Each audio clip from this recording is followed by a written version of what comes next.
flowing locks and perfectly trimmed beard. Jonathan Van Ness is the definition of hair envy. Well, now the Queer Eye star is bringing his secrets to the UK with the launch of his own brand, JVN Hair. Well, he's here now to tell us more about it before answering some of your styling dilemmas. It is so lovely to have you here. Welcome, welcome. I'm so excited to be here. Thanks for having me. Well, congratulations on the new range. And what's so lovely about this is very much promoting kind of clean beauty, isn't All about it? clean beauty. It's all about inclusivity. I feel like the beauty industry for such a long time was like meant for certain people and certain types of beauty. I really want to dispel that. I want everyone to feel comfortable and safe to come as they are, which is our gorgeous little motto, and just play with their hair and feel inspired to either like embrace their texture or not embrace their texture. Whatever you want, we want you to feel good doing it. But also really eco-friendly. Very eco-friendly. Yeah, we're clean, we're sulfate-free, silicone-free, cruelty-free, vegan. We're really doing, and also aluminum, glass packaging. We're really trying to figure out how to get on the front edge of the plastic crisis. Yeah, and so many well crises done, that we're finding, and be as clean as possible while having the gorgeous this hair possible Yes, too. exactly. Now, listen, we've had you over here for a little while because you've just finished your UK tour. I did. How was that? It was incredible. I think, for a lot of us, like performers, it's like, are we ever going to get to do that again? Can you ever be in a room full of people? And to sell at the Palladium was just like, I'm getting the chills just thinking about it. It was just an incredible experience. It's all going very well because it's always nice if a podcast becomes a TV show, and this is what's happened with the podcast on Netflix. Yes. This is Getting Curious. Yes. So what's that? Getting Curious on Netflix it's my first EP project, it's my first solo show, and my podcast has been around for 6 years, but it's like you're in a little room, you're interviewing one person. I wanted to interview lots of experts and go out into the world and learn more things. So we're talking snacks, figure skating, the insects, the gender binary, hairstyling. So some stuff I'm already obsessed with, some stuff I was like, I'm not sure if I'm obsessed. Skyscrapers, turns out I'm obsessed. So Skyscrapers? Yeah, they're so cool. I didn't know so many things about skyscrapers. I'm That's the our same little hair with episode. bridges. Huh? I love a bridge. Yeah. Oh, we should do it on bridges. It's a really good idea. You should be a producer on our show. Yeah, There you sure. go. Get involved. I mean, this whole thing kicked off and started for you Queer Eye, which is just massive, and so many people love it. 15 years as a hairdresser before that. I mean, can you believe how this whole thing is just completely blown up for you? No, and I mean, I watched Queer Eye in the first version of it with my family as a teenager on like a cornfield in the middle of Illinois, and just loved it and looked up to the original Fab Five so much. So to end up on a reboot and have all of us kind of find our own way in our own moment, it's just, I got the chills again. It's just, it's such an incredible experience. Well, I mean, and there's a book. Yeah, I mean, this is the book. It must be quite a wide book because it's got a very long title. Love that story, Observations from a Gorgeously Queer Life. Yes. You say that nothing is off limits. Nothing's off limits. My first book, there wasn't a lot off limits. Although, well, no, I'm not, it's live TV, don't say it. My filter just worked. Go me. Well done. Wow, that was exciting. It worked. Wow.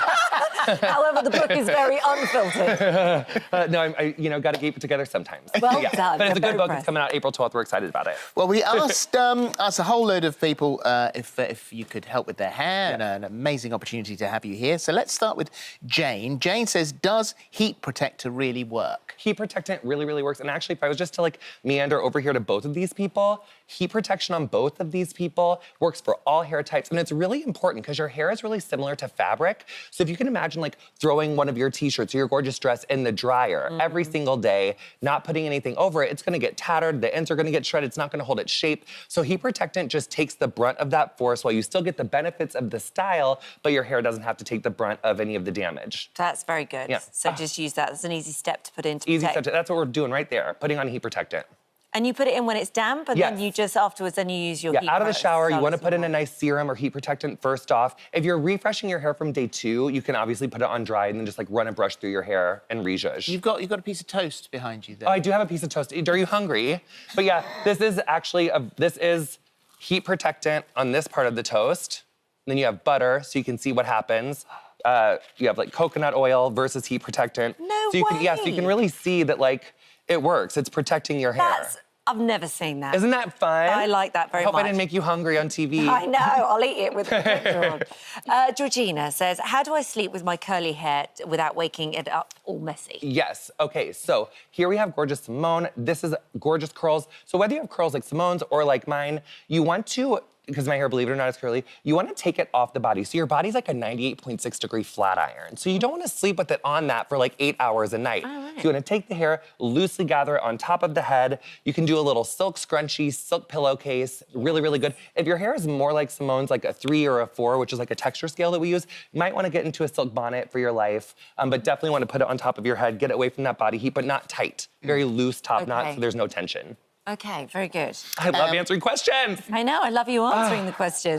Mary says, what's the best remedy for dry scalp and hair? Yes, pre-wash scalp treatments are really, really important. Scalps, a lot of times, are just not getting the love that they need. Your scalp, just like your face or any other part of your body, needs to be exfoliated, needs to have a little bit of like debris removed because there's a lot that we put up here. So a pre-wash scalp oil is great, or like a pre-poo treatment, as they're called. Yeah, anything that's gonna help to Is that the same for your beard? I just use like facial exfoliant all up in here, but yeah, but yeah. Okay. You just want to do a scalp treatment for your scalp. All right, got it. Emily says, is it okay to wash my hair every day? This is very controversial. It's a thing. So if you're like in healthcare, or if you're like at a gym, like laying your head on germy surfaces, if you're like I said, healthcare, if you're like in daycare and you're just like, or like when I do my gymnastics and I tumble into those foam pits and there's like all those like kids' feet must be up in there, then yes, I'm gonna wash my hair when I get up in that. But if you're just like taking a walk, or if you just get a little bit of your own sweat in your hair, that is not dirty. And actually, your hair does really good with the oil that your scalp makes in reason. So 2 to 3 times a week is best.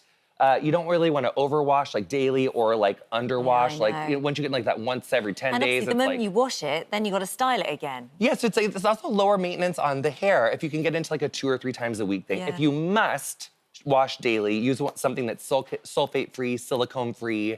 You definitely want to go for that. I wash my hair every day with baby shampoo. Okay, so here's another thing though, and this is why it's controversial. If your hair is shorter, right, it doesn't matter quite as much because you're gonna cut off that damage that you incur from overwashing, over-drying. Whereas if your hair is longer, you're stuck with it for a lot longer. But baby shampoo is very gentle. It's very high in alkalinity, actually, and you can actually perm hair with baby shampoo. Stop it. Yeah. Alkalinity. Alkalinity. I mean, at least in the States. At least in the States. Okay. I don't know about over here. You guys got different rules, but yeah. We're very high over here. alkalinity. That's why you can like put it in your eyeballs and it doesn't burn. Oh. Science. Science. Yeah. You know the science as well. What about Denise? She says, I lose a lot of hair every day. What can I do? So what we think about this is it looks like, especially if your hair is long, you wash your hair, you're like, what's going on? But the average head loses between 80 and 100 hairs per day per wash. Yeah. So if you don't wash your hair daily, let's say you do it every 3 days, that's gonna be like 240 to like 300 hairs falling out. And if it's long, it's like gonna wrap around it, so it looks like it's kind of scary. So basically just don't panic. You wanna avoid overly heat styling the hair. You wanna avoid a lot of tension, but your hair is okay. You're meant to shed. It's all good. Okay. Susan says, what's the biggest hair mistake people make? Overwashing, not using heat protectant is a really big one. And then also, I think a lot of times it's going 2 shades lighter or darker than your natural color. It can just get really into like corrective color land, especially if your hair is long. Short, not as big of a deal. You're gonna cut it off anyway, who cares? But when it's long, that could be like a year's commitment because your hair only grows like a quarter to a half an inch a month. Yeah. So it's a big commitment. Julie says, how can I treat my over-processed hair? Over-processed hair, honey. Really got to get into like a gorgeous serum, a little heat protectant, and also I just felt these hairs, I just wanted to show. You can just take, I mean, her hair's not over-processed, but don't be afraid to just put a little heat protectant into your hair. Yeah. Yeah, just don't be afraid to put a little heat protectant in your hair. Give it a zhuzh, because hair that is overly processed or very porous, very dry, if it's been through it, it's gonna need some love throughout the day. Is air drying bad? Oh, I love air drying. Because I've read something saying that air drying's almost as bad as hair drying, and I was like, well, what do we do? I don't know who told you that, Queen. I would need to see the article. Okay.